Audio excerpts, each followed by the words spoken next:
Selamat datang di Red Card, selamat datang kembali dan selamat tahun baru 2025.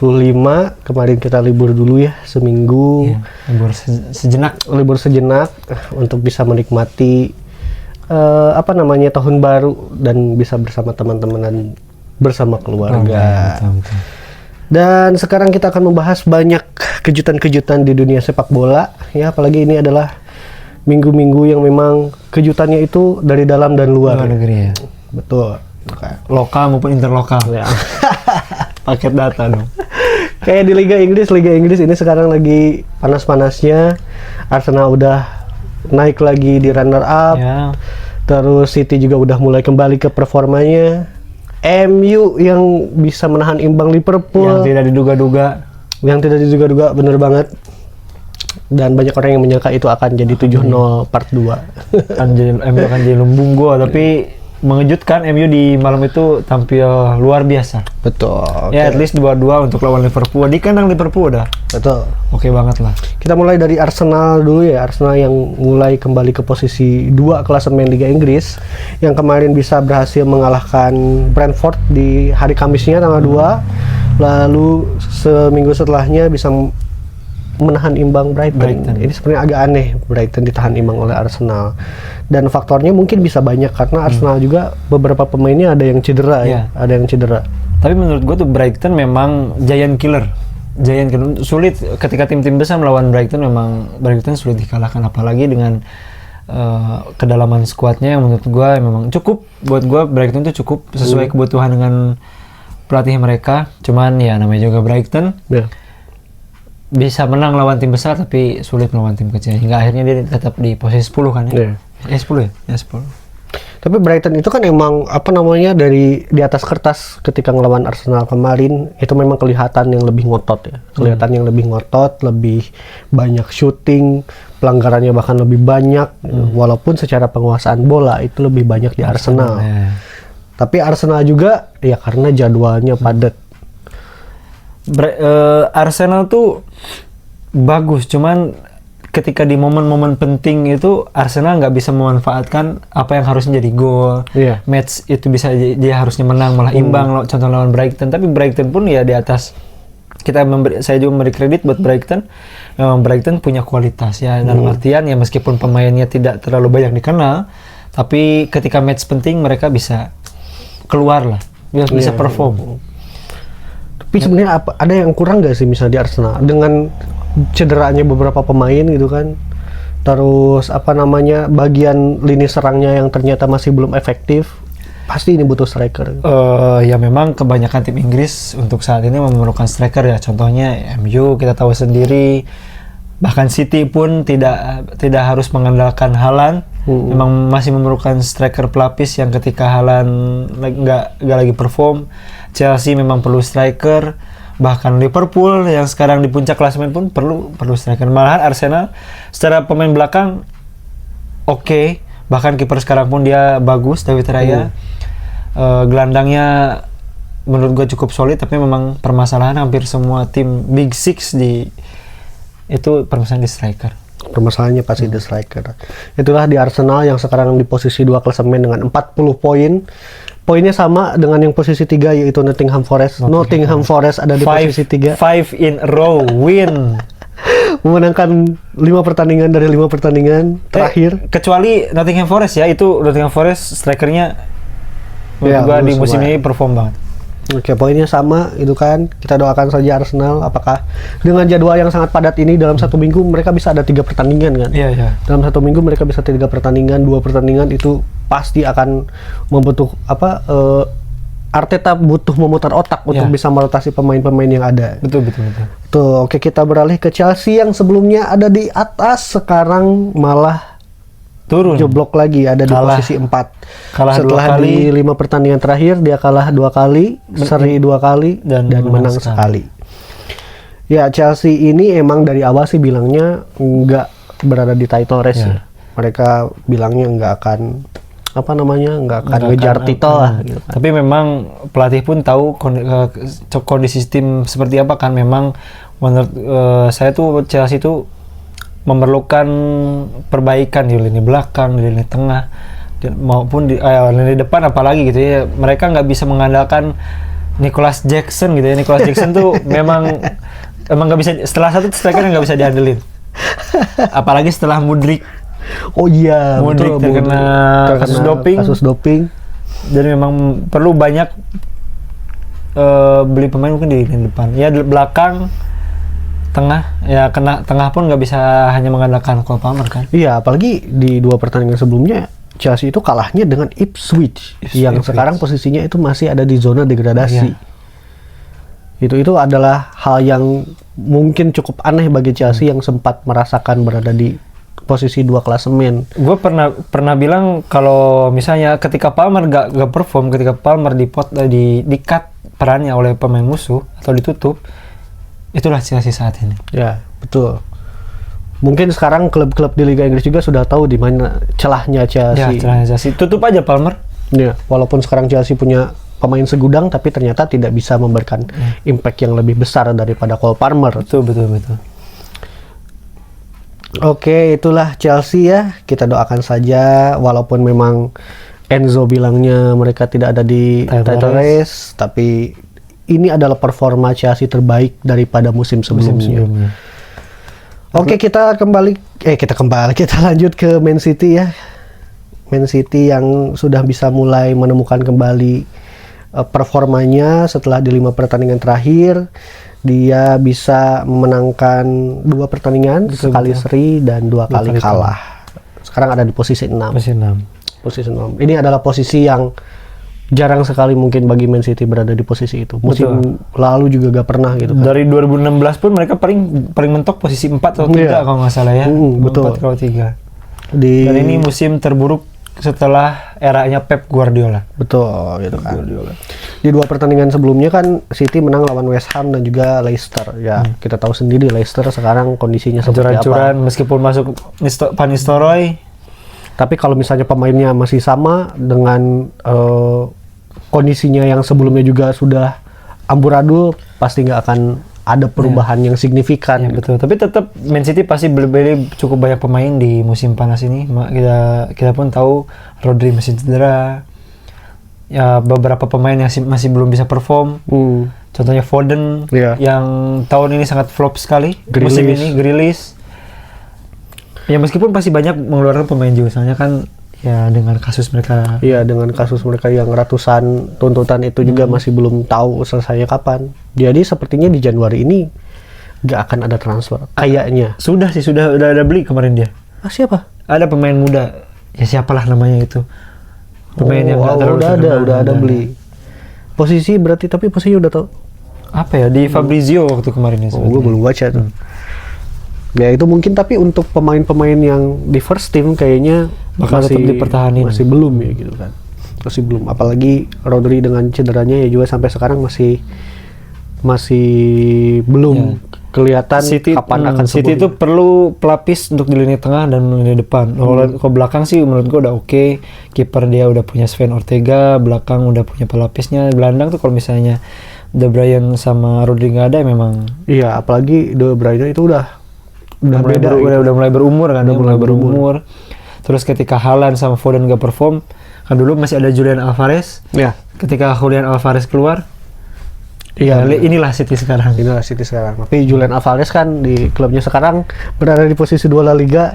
Di Atletico malah gacor ya, Itu luar biasa banget. Apalagi dia sempat ngegolin kan di free kick. Itu gila sih. Dia belum pernah melakukan itu di City, dan mungkin dia udah bisa menemukan peak performance-nya di Atletico Madrid. Ya itulah Manchester City. Selanjutnya Manchester City di Piala FA akan menjamu Salford, dan di Liga Inggrisnya akan akan bertandang ke Brentford. Ke Brentford. Ya, untuk FA Cup di atas kertas harusnya menang besar. Itu Salford juga gue gak tahu itu mainnya di Liga berapa. Itu tim gurem di Championship apa Liga 4-nya gitu Ya itulah untuk beberapa klub yang ada di Big Six di Liga Inggris. Tapi kejutan sebenarnya itu adalah ya siapa lagi kalau bukan Manchester United. Manchester United yang digadang-gadang prediksinya oleh orang-orang di sosial media pasti akan kalah telak minimal 3-0, pasti akan menjadi 7-0 part 2, tapi malah jadi 2-2. Bahkan harusnya bisa menang. Harusnya bisa menang. Kalau Mujair bisa gol di menit akhir itu. Ya di atas kertas memang secara performa beberapa pertandingan terakhir Liverpool yang paling stabil. Betul. Terus memang United memang sedang terluka. Ya. Ya kita tahu kalah di 2 pertandingan sebelumnya, lawan Wolverhampton dia kalah, lawan Newcastle dia kalah.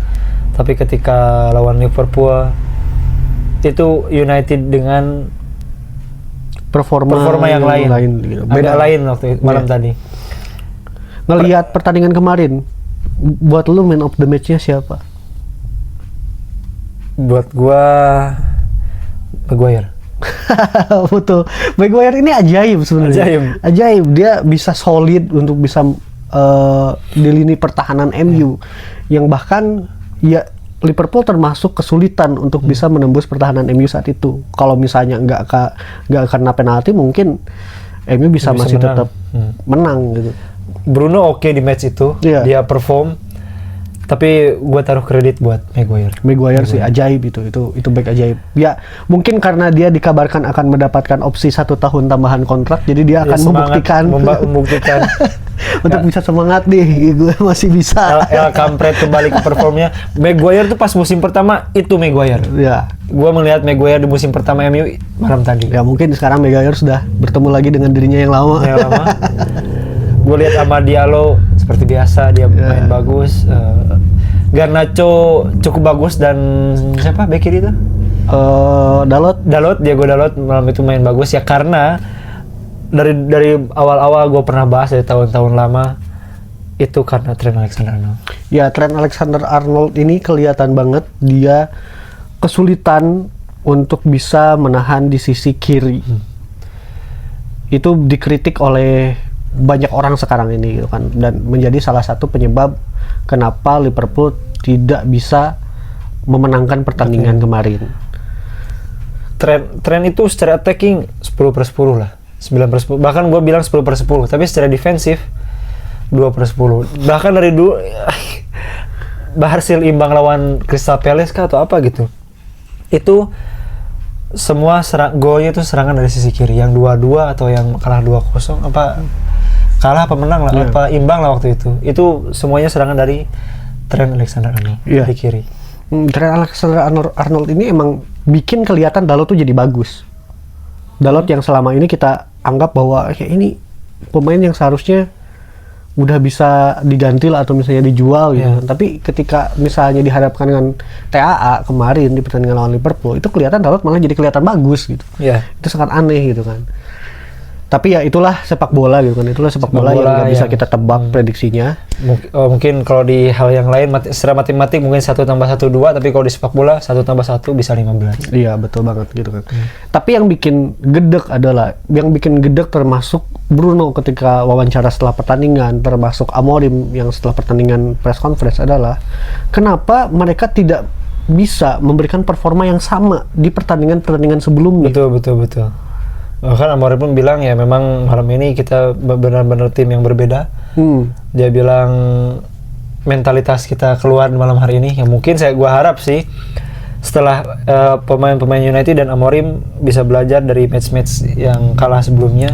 Setelah match hari ini mereka punya keinginan untuk tetap stabil dan mental mereka tetap terjaga seperti itu. Iya, kayaknya ini emang dari sisi mentalitas ya. Di pertandingan sebelumnya kan ketika ngelawan Wolves, ngelawan Newcastle, bahkan Bournemouth. Ya untuk Bournemouth oke lah, karena dia juga masih di posisi di atas MU lah. Wolverhampton ya, di bawah loh. Minimal kan, walaupun Bournemouth ada di atas MU, tapi seharusnya kan bisa lebih dari Liverpool. Betul. Bisa lebih gitu. Dengan performa yang seharusnya seperti di lawan Liverpool ini. Tapi gue yakin sih mungkin banyak teori-teori yang bilang bahwasanya ini karena ruang ganti panas lah segala macam. Tapi gue yakin Amorim ini salah satu pelatih yang bisa mengendalikan ruang ganti. Betul banget. Nah di pertandingan kemarin juga kelihatan banget MU itu bisa mengikuti instruksi Ruben Amorim sesuai dengan apa yang diinginkannya gitu kan.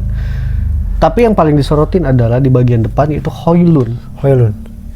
Højlund itu kelihatan banget dia mirip Rashford part 2. Højlund itu menurut gua nggak terlalu cocok buat strategi Amorim. Terus memang kalaupun nggak cocok kan setiap pemain punya ambisi buat gua pengen tetap main dengan strategi apapun. Tapi menurut gua Højlund memang sulit untuk mendapatkan tempat di MU saat ini. Iya, gitu. Apalagi dengan performanya saat ini, menurut gua dia mungkin perlu waktu. Kalau misalnya dia tidak siap, ya mungkin dia harus dijual. Iya, Højlund harusnya kan Højlund itu bisa menyesuaikan, apalagi dia itu punya bantuan ada 2 IMF di belakangnya kan. Harusnya dia bisa lebih cerdas dalam mencari ruang, terus pergerakannya bisa mengganggu pertahanan lawan. Ya, tapi di pertandingan Liverpool kemudian nggak kelihatan. Malahan finishingnya pun menurut gue memang dari match-match sebelumnya memang kurang. Iya. Gol pertama kan Martinez ya, malah finishingnya lebih bagus. Iya, betul. Tendangannya sangat keren. Ini Højlund. Ketika diganti sama si Zikri sama aja ternyata ya, Zikri juga. Tapi Amorim bilang malah pengen mempertahankan Zikri. Iya. Harusnya dia yang dijual. Tapi who knows, semua bisa terjadi dan gua harap MU membawa cukup banyak pemain di musim panas ini, apalagi musim dingin depan. Musim dingin ini. Iya, musim dingin ini di Januari dan musim depan di akhir musim. Ya it's okay lah, whatever finish di berapa gua harap sih pengennya di Europa League minimal. Kalau nggak FA Cup lah. Jangan sampai di Liga Ijo juga. Ya FA Cup ya harusnya, karena MU kan tahun kemarin juga menang gitu kan. Ya bisa lah di FA Cup. Terus Europa League juga bisa lah gitu. Kalaupun Liga ternyata masih kesulitan untuk bisa naik ke gue expect-nya MU tuh atas. Mungkin finish di posisi 4 atau 6. Kalau finish di posisi 4 di 18 pertandingan terakhir mereka harus menang semua. Ya expect-nya gue 6 lah. 18 pertandingan terakhir, 18 pertandingan selanjutnya itu harus menang terus gitu kan. Nah, akhirnya mereka bakal ngumpulin 77 poin di akhir. Itu baru bisa mereka di papan atas. Cuma ya namanya juga, kalau enggak dia Europa League juara, dapat di UCL. Ya itu dia. Tapi yang yang gue sorotin juga itu adalah Manuel Ugarte. Dia bisa dengan apik jadi ball winning midfielder. Dia juga ikut bantu serangan. Tapi dia juga sering banget ngejar ke belakang ketika terjadi rotasi bertahan. Dan bisa merebut bola gitu kan. Itu oke banget sih Ugarte itu dengan perannya kemarin malam itu mirip-mirip Kante dulu. Cuman Kante lebih kuat. Ugarte itu versi di bawahnya sedikit lah. Cuman gue taruh kredit juga di match malam itu, memang Ugarte keren. Iya, keren banget sih Ugarte. Maju mundurnya itu. Iya, betul. MU itu semalam itu secara pressing oke. Secara penyerangan oke, secara defensif oke, secara penguasaan bola juga oke. Iya, betul. Benar-benar memang itu yang diinginkan Amorim. Bahkan Onana yang biasanya kacrut bisa triple save malam. Bisa triple save, yang itu save penting sebenarnya. Kalau misalnya Onana nggak bisa, mungkin ini udah kalah malam itu. Gila sih itu. Dan ya emang kita sayangkan juga Maguire di menit akhir ternyata nggak bisa cetak gol gitu. Padahal itu detik-detik terakhir sebenarnya untuk bisa ke peluit akhir. Kalau misalnya gol ya MU menang gitu. Cuma ya Maguire dia back. Tapi kalaupun kita ngomongin dia back, Martinez bisa gitu. Sebenarnya kebingungan. Tapi dengan skor meskipun 2-2 semalam, dengan performa seperti itu gue puas. Tapi yang patut dipertanyakan adalah ketika di detik-detik akhir itu, kenapa nggak Højlund yang ada di depan? Højlund terlalu kenapa gak Zikri yang di depan? Zikri karena dia tipikal yang mirip Berbatov yang sering ada di belakang, ikut bantu-bantu bertahan, bantu-bantu playmaking. Ya akhirnya gue nggak tahu juga itu, tapi yang jelas Zikri malah mundur ke belakang. terlalu mundur. Malah Maguire yang cepat-cepat naik ke depan. Iya, Maguire lumayan dia cepat-cepat cari posisi, dan ketika bola diterima tapi bolanya malah jumpa fans gitu. Nah, ngelihat Liverpool kemarin juga, Pandik itu adalah salah satu pemain yang kelihatan banget keselnya ke TAA. Karena kebanyakan kan serangan MU tuh bisa terekspos dari situ. Dari sisi bahkan Dalot sama Garnacho bisa sampai ke depan, bisa gocek-gocek. Ya memang karena salah opernya TAA. Bahkan gol pertama tuh dari kesalahan passing TAA. Iya. Betul, sampai Martinez bisa cetak gol juga dari sisi kiri kan, dari sisi kiri. Ini agak aneh ya, Bang. Dari sisi kiri dari MU kan. Gua sih berharapnya tapi dia kan kanan. Gua sih berharapnya TAA tetap di Liverpool supaya MU menyerang tetap tembus. Gak usah kayak Real Madrid ya, TAA ya. Iya, dia kan kayak gini, mungkin banyak orang beranggapan TAA kayak gini karena dia mau diincar Real Madrid lah. Mungkin ada rasa gue bakal gak habis kontrak ini, bakal dibeli sama Real Madrid ini, nggak akan masalah juga. Kalau bisa ngomong gitu, salah juga kan mau habis kontraknya. Betul. Malahan salah malah tambah gacor di akhir masa kontraknya ya. Betul. Ya itulah MU dengan kejutan-kejutannya yang pasti sangat membahagiakan walaupun seri daripada kalah ya kan, daripada kalah.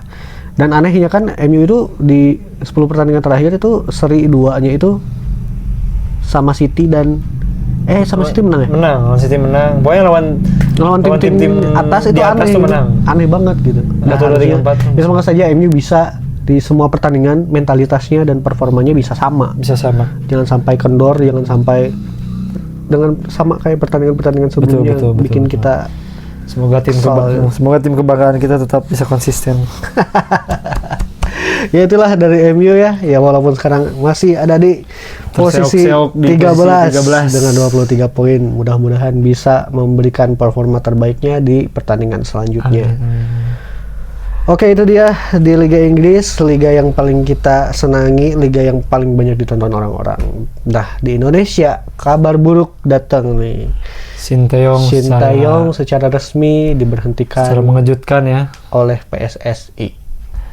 Dan ketika diwawancarai, Pak ET bilang bahwasannya sudah mempersiapkan penggantinya tanggal 12 Januari asal Belanda. Dan sangat-sangat dirahasiakan, malah bocor di Fabrizio Romano. Iya, Fabrizio Romano. Memang si Patrick Kluivert ini yang disebut-sebut bakal ngegantiin Sintayong itu sempat bilang kan ke media di media luar bahwa belum ada tanda tangan kontrak, masih hanya pembicaraan saja, gitu kan. Tapi kalau udah Fabrizio yang bilang, ya kita tahu sendirilah reputasinya Fabrizio, keakuratannya 100%. Betul. Tapi ngelihat pemberhentian Sintayong ini sebenarnya agak menyesalkan sama PSSI. Betul. Agak menyesalkan.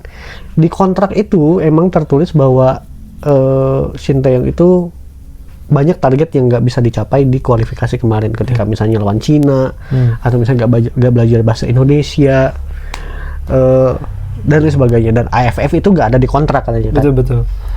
Malahan menurut gua tuh no matter lah dia kalah dari Cina dan semacam, secara progres STY 5 tahun pegang Indonesia, dari pemain lokal yang dipegang sampai sekarang diaspora sudah mulai banyak. Perkembangan sepak bola Indonesia sangat pesat. Betul. Apalagi pemain-pemain yang pernah dipegang oleh Sintayong itu di liga perform. Kahayudo pun cukup perform. Betul. Fahrudin masih bisa main. Ya pokoknya kebanyakan jadi tumpuan di timnya lah. Betul banget. Nah, terus dari posisi 100 berapa? 150? 140? Ya sekarang melesat banget poinnya. 130-an lah. Pernah 125 kan? 125. Iya betul. Pernah. Terus secara atmosfer dulu tuh orang-orang timnas paling kalah. Habis setelah Sintayong datang, kita semua elemen, bahkan perempuan yang dibilang FOMO bisa nonton bola, bisa ikut-ikutan nonton bola. Akhirnya kan orang-orang tuh jadi merasa bahwa ada harapan ketika nonton timnas Indonesia. Bahkan kayak misalnya kutukan Australia yang dulu kita sering kalah sama Australia, akhirnya kita menjadi merasa setara dengan Australia. Terus Saudi Arabia bisa kalah 2-0. Betul, menang lawan Korea Selatan di AFC U23. Semifinalis, terus 16 besar Piala Asia, round 3. Terus ya otomatis masuk Piala Asia itu udah hampir masuk Olimpiade. Itu udah prestasi yang ngalahin bagus lah, malahan ngalahin Korea Selatan. Kalau kita bahas sejarah apalagi anjas legend-legend yang nggak jelas itu pun pengamat sepak bola yang nggak jelas itu, kalau kita bahas sejarah pernah. Betul. Dalam 5 tahun terakhir satu kepelatihan Itu prestasinya seperti jarang banget dialami sama pelatih-pelatih lain. Karena pelatih-pelatih lain itu ketika bagus tiba-tiba diganti. Kalaupun bagus pun ya lihatlah di Piala Asia tidak pernah ada yang lolos 16 besar. Shin Tae-yong itu bisa back to back masuk Piala Asia. Ya. Betul. Banyak orang yang beranggapan bahwa kita yang menyesalkan Shin Tae-yong dipecat itu adalah fans Shin Tae-yong, bukan fans timnas. Tapi karena kita ngelihat bagaimana Shin Tae-yong merawat timnas Indonesia, progresnya ada. Bahkan Rizky Ridho di salah satu podcast kan dia sempat bilang bahwa dia itu paham tentang makanan bergizi dan sebagainya itu karena di timnas dari Shin Tae-yong. Sistemnya Shin Tae-yong. Betul. Kalau misalnya kalau misalnya pelatih lain atau Shin Tae-yong bisa ngelatih timnas lain. Timnas lain mungkin ketika Shin Tae-yong masuk tinggal ngasih taktik. Betul. Ketika ngelatih Indonesia dia harus ngajarin passing, ngajarin fisik, stop ball segala macam dan lain sebagainya gitu. Dulu tuh pas Shin Tae-yong datang kita masih setara sama tim-tim Asia Tenggara yang lain, tapi sekarang kita udah setara sama tim-tim Asia, bukan Asia Tenggara, Asia. Korea kita bisa kalahkan. Australia seniornya kita tahan imbang, yang sebelumnya kita selalu kalah. Kita waktu di Piala Asia ya 16 besar kita kalah 4-1 ya. 4-1. 4-0 4-1 sih. Iya. Pokoknya kita kalah. Lupa lagi pokoknya kalah lah itu. Itu sebenarnya prestasinya tuh banyak. Gitu. Dan belum tentu bisa didapatkan oleh pelatih lain gitu. Suksesnya sekarang Patrick Kluivert. Oke, secara kita bahas Patrick Kluivert, penggantinya secara Belanda, iya dia orang Belanda. Betul. Total football. Terus mungkin secara daya tarik untuk para pemain diaspora yang ada di sana bisa menjadi satu daya tarik ya. Cuman kita bahas, kita lihat track recordnya dia tidak, ketika jadi pelatih kepala banyak sekali kabar miring. Iya betul. Waktu ngelatih Kurakau dia gagal. Terus kemarin Ajax U21 juga pernah kan? Ajax U21, tapi kalau Ajax itu cukup oke. Ajax cukup oke. Nah, cuman kan U21 lah. Ya U21 ya bukan. Terus kemarin pas di Turki, sebenarnya di Turki dia nggak jelek-jelek amat sih, dia di posisi 3. Iya, cuman tapi kalah dia sama kalah beruntun kan? Beruntun. Akhirnya dipecat setelah 6 bulan dia melatih salah satu klub di Turki. Oke, kita hargai bagaimana Kluivert dulu menghibur kita sebagai ketika pemain. Zaman PS1 ya, zaman-zaman FIFA. Sebagai pemain ya kita gak usah dulu. Iya, FIFA 2000, FIFA 2001 itu Kluivert itu gila banget itu. Kita hargai dia sebagai pemain yang sangat bagus gitu ketika di Barcelona apalagi gitu kan. Tapi secara kepelatihan memang kita belum melihat bagaimana reputasi dia, bagaimana track record dia, CV-nya gitu kita belum ngelihat gitu. Bahkan gua nggak tahu taktik dia bermain gimana. Gua nggak pernah lihat Kurakau waktu zaman dia. Bahkan gua nggak tahu dia pernah ngelatih kemarin di Turki. Kita nggak pernah tahu gitu kan. Oke, kalau misalnya Erick Thohir itu merahasiakan dari Belanda. Ada pelatih-pelatih lain dari Belanda yang bagus dan nganggur. Ada Van Bronckhorst yang jelas-jelas Indonesia. Ada pelatih kesayangan kita Erik ten Hag. Erik ten Hag. Bahkan pelatih kesayangan kita episode pertama Louis van Gaal. Itu sebenarnya bisa loh. Sebenarnya bisa gitu. Bahkan ya memang strategi mereka buat gue cocok buat timnas. Iya. Cocok buat timnas. Louis van Gaal, Erik ten Hag, terus Van Bronckhorst, yang tiga-tiganya punya track record yang bagus lah dibanding Patrick Kluivert. Iya. Mungkin karena Patrick Kluivert lebih murah mungkin. kita nggak tahu soal itu.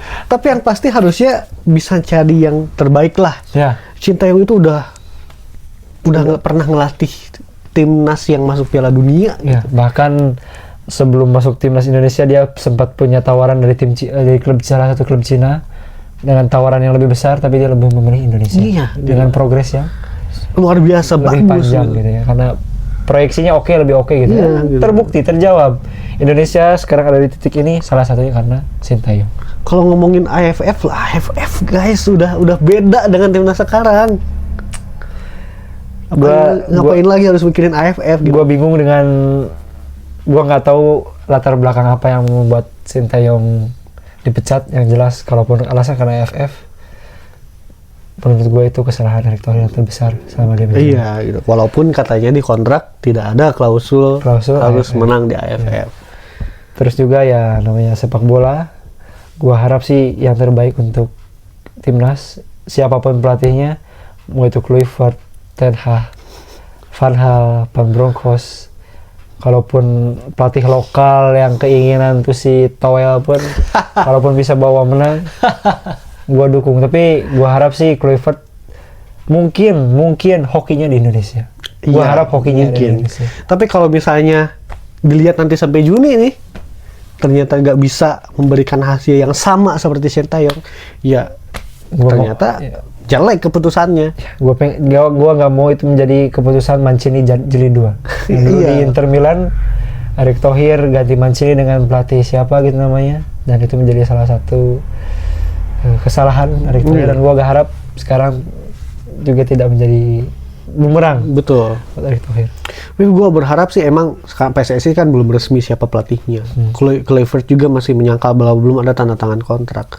Kalau bisa jangan Patrick Kluivert. Kalau bisa jangan. Kalau bisa. Gue lebih prefer ke Van Bronckhorst. Van Bronckhorst bisa lah. Dia punya darah Indonesia, tapi dia juga orang Belanda. Orang Belanda. Terus track melatihnya lebih jelas daripada Melatihnya lebih jelas. Ya kalau bisa punya budget lebih banyak PSSI ya. Kalau Anda punya budget lebih banyak, ambil aja Van Gaal, kalau nggak Erik ten Hag. Erik ten Hag. Tapi gue lebih prefer ke Erik ten Hag. Iya.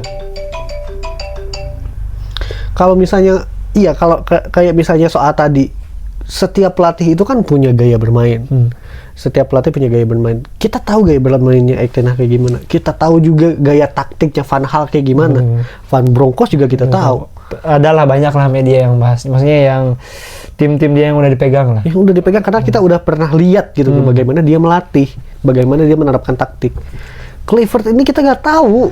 Ya itu seperti gue bahas tadi, bahkan dia ngelatih di Liga Turki pun kita, bahkan dulu waktu dia datang ke Indonesia ketika uji coba, yang waktu dia jadi asisten, gue nggak tahu dia asistennya. Iya benar. Iya juga ya. Tapi terlepas dari semua itu, gue pengen yang terbaik buat timnas. Ya maupun Kluivert yang ngelatih, gue harap Kluivert dapat hokinya di Indonesia. Iya, begitu. Nah, seenggaknya lah dia setahun aja lah hoki gitu. Masukin Piala Dunia, setelahnya diajur-ajurannya di Piala Dunia kita kalah ya. It's okay gitu kan. Cuma kalau bisa, jangan Kluivert. Jangan Kluivert. Erik ten Hag lah, prefer Erik ten Hag. Ya, dia usianya nggak terlalu tua. Kalau Van Gaal kan udah di 72 usianya. Udah banyak sakit-sakitan. Iya.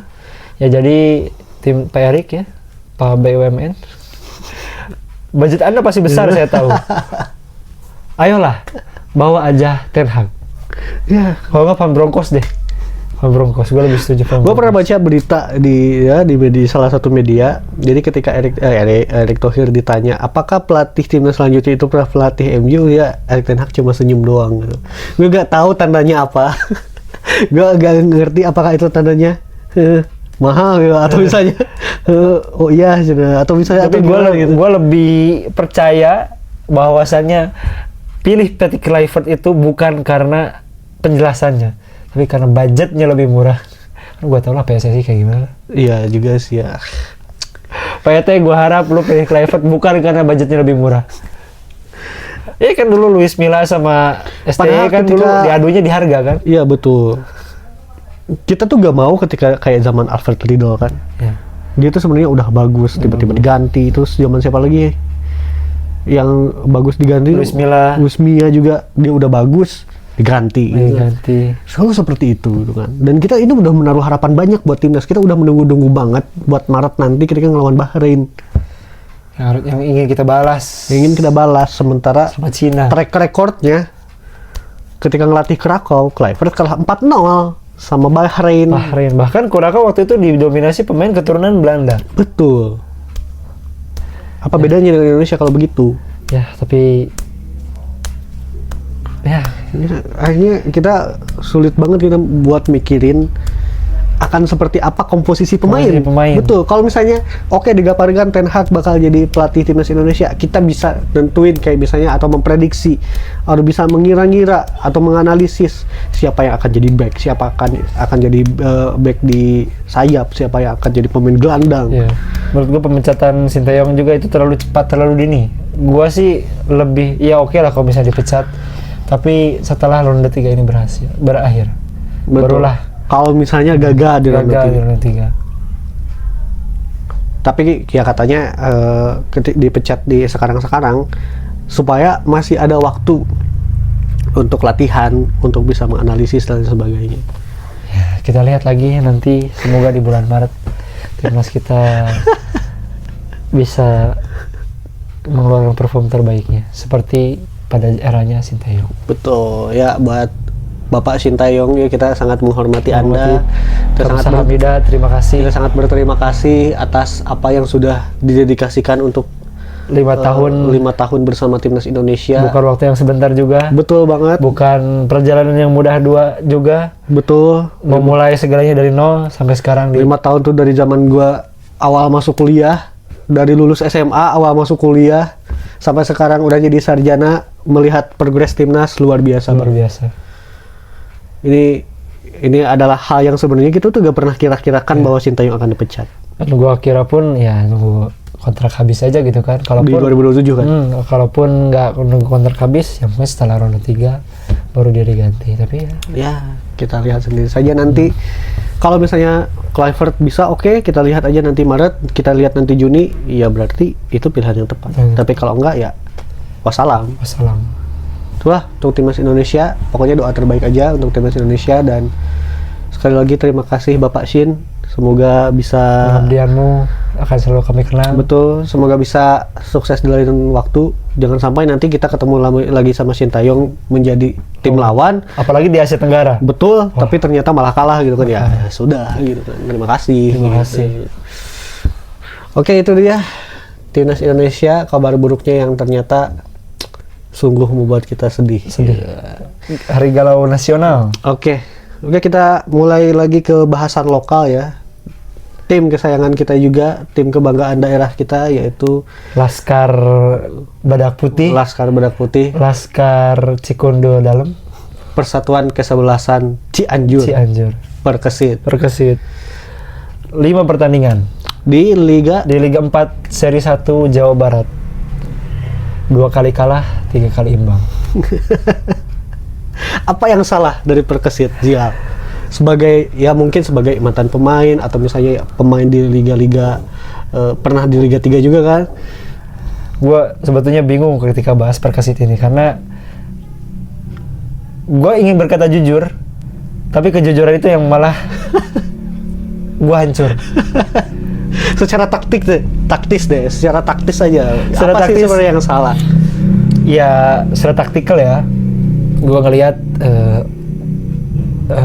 build up mereka nggak bisa ya, terlepas dari memang lapangan di Depok waktu itu memang hancur-hancuran. Tapi ketika transisi bertahan dan menyerang itu apa tuh namanya? Lama, nggak karuan. Bahkan ketika menyerang si gelandang tidak ikut naik. Bahkan ketika bertahan, pemain yang seharusnya ikut bertahan malah tetap di depan jalan. Oke, gue pengen nanya dulu, formasinya mereka pakai apa? Kalau nggak salah 4-3-3. 4-3-3. Berarti ada satu holding midfielder di situ. Dan ada 2 midfielder yang seharusnya bisa bantu penyerangan Ya, gitu. dan malahan pernah lihat juga kan salah satu matchnya waktu itu ngelawan PSB Bogor yang kalah 3-1. Oh ya. Kita juga sempat nonton bareng sebelum syuting. Ketika penyerangan Ada satu pemain midfielder yang dia malah jalan-jalan di tengah. Terus striker ya tidak bisa menekan di atas. Betul. Terus malahan ketika harusnya kita momen menang lawan Citer Praya, kita malah imbang. Oke. Tim yang jadi lumbung gol. Memang kalau misalnya kita pakai 4-3-3, build up kan harus cepat. Ya, harus cepat. Build up harus cepat. Kayak misalnya kita lihat Manchester City lah gitu kan, itu build up-nya cepat banget gitu. Kalau mau harusnya bisa jadi saran ini. Perkesit itu bisa pakai 3-4-3, kalau enggak 4-2-3-1. 4-2-3-1. 4-2-3-1. Kenapa? Karena akhirnya pemain yang ada di tengah nggak akan kekurangan. Ya, untuk Liga 4 sih menurut gua 4-2-3-1 lebih cocok karena tipikal Indonesia itu ketika menyerang mundurnya Lama. Ya, minimal kita bertahan kuat deh. Iya, ketika misalnya kita pakai 4-2-3-1, ketika nyerang kita masih punya banyak, kita punya ada winger 2, terus ada AMF 1 yang bisa ngebantu. Ketika bertahan masih ada 2 midfielder yang bisa membantu bertahan. Itu. Kalau misalnya 4-3-3 dipaksakan dengan build up yang lambat, terus misalnya rotasi bertahan yang lambat juga, alhasil pasti bakal banyak terekspos. Tapi ya namanya juga sepak bola, kita juga tidak tahu kondisi di dalam lapangan seperti apa. Ya, gua tahu juga stadion ya ambil aman. Di stadion juga lapangan juga rusak, ya mungkin itu salah satu jadi faktor. Tapi harusnya itu tidak jadi penghalang. Tapi yang jelas terima kasih untuk Perkesit dan manajemen yang sudah membawa nama Perkesit di Liga 4 Seri 1 kemarin. Gue tetap kasih kredit buat kalian, semoga Perkesit lebih maju lagi nih. Betul. Kemudian hari. Nah, selanjutnya ini Perkesit bakal gimana? Lawan apa di? Udah kalah gugur. Berarti nantinya ya nunggu musim depan akan berlanjut. Gue yang gak ngerti. Musim di liga itu tuh dimulainya kapan? Jadi Liga 4 sekarang tuh kayak Liga 3 tahun kemarin. Jadi ada regional. Regional tuh dibagi beberapa grup. Misalnya Jawa Barat ada beberapa grup. Nanti juara-juaranya diaduin lagi sampai final. Kalau nggak salah Jawa Barat jatahnya 3 atau 4 gitu. Buat ke putaran nasional.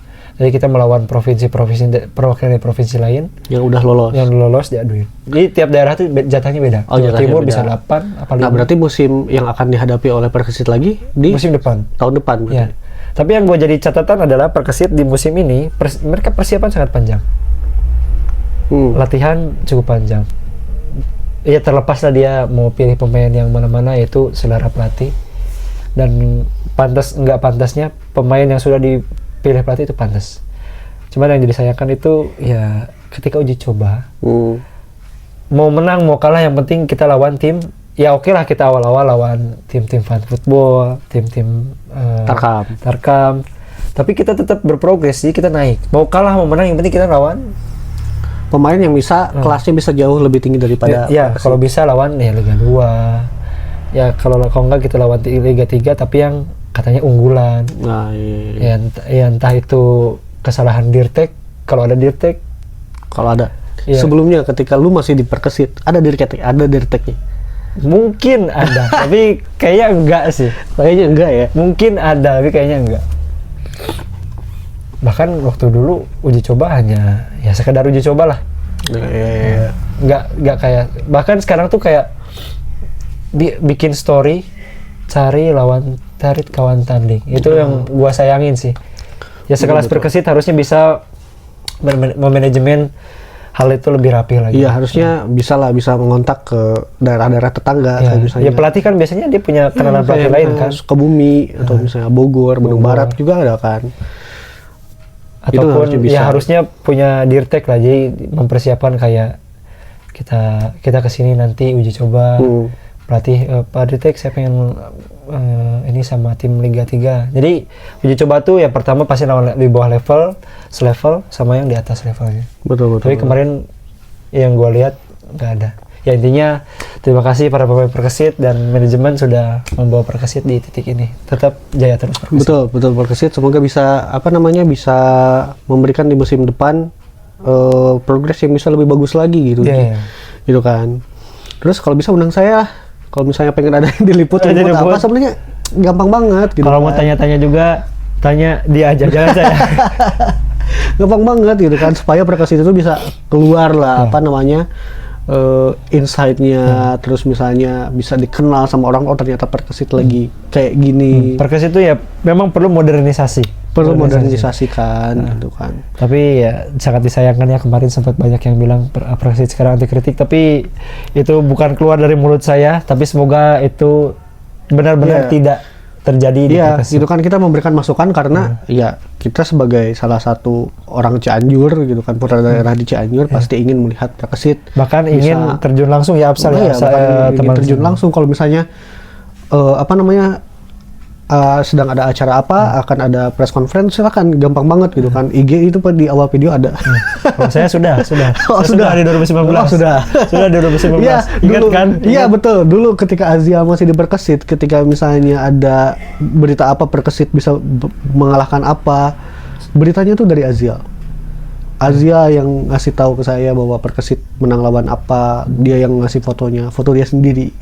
Selfie. Enggak dong. Gitu. Enggak dong. Nah, saya harap Perkesit bisa memperlihatkan dirinya lah, gitu kan, di kancah persepak bolaan daerah, ya walaupun ini di tingkat daerah, tapi tetap harus bisa naik, gitu kan, tetap harus bisa naik karena ya bagaimanapun prestasi di Cianjur ya harus kita apresiasi, gitu kan. Tapi itu pun kalau masalah pemain Cianjur tuh sebenarnya catatannya banyak. Kalau ingin diperbaiki itu banyak ya. Mulai dari ya kita tidak bisa memungkiri bahwasannya pemain Indonesia itu apalagi Liga 4 itu berdasarkan dari pemain Tarkam. Cianjur itu Tarkam udah Oh. Ya betul sepi banget. sekali, grassroots-nya udah mulai enggak ini. Iya. Ya dari federasi pun liga internal tidak ada. Jadi ya Ya pasti semoga emang lah. bukan sepenuhnya adalah salah klub salah klub yang Karena ada di daerah. pilih gitu. pemain pun kemarin agak kesulitan kayaknya. Iya pasti gitu kan, karena Regenerasinya regenerasinya agak sulit. Jangankan sepak bola, regenerasi di bidang jurnalistik aja susah. Susah ya, betul. Dan harapan kita ya pastinya ya di 2025 ini semoga sepak bola Cianjur khususnya, apalagi khususnya Perkesit bisa lebih maju, bisa lebih sukses lagi. Amin. Oke, itu dia episode kita pada minggu hari ini. Kita sampai jumpa di episode selanjutnya. Mudah-mudahan akan ada kejutan-kejutan yang baru lagi di dunia sepak bola. Betul. Yang akan kita bahas secara ringan dan juga secara seru di Seru sini. lagi. Kalau misalnya ada saran-saran dan kritik bisa kalian sampaikan di komentar. Dan kalau misalnya kalian suka dengan videonya, like saja. Kalau misalnya pengen lihat lagi video di minggu depan, silakan subscribe. Kalau misalnya enggak, tinggal searching saja. Buat teman-teman, terima kasih sudah nonton episode hari ini. Jangan lupa like, comment, dan subscribe. Dukung kita terus Redcut di dunia perpanditan Indonesia. Karena kita adalah pandit terbaik di Indonesia, mengalahkan Sport 77, Just Talk, dan lain-lainnya. Terima kasih. See you guys. See you guys.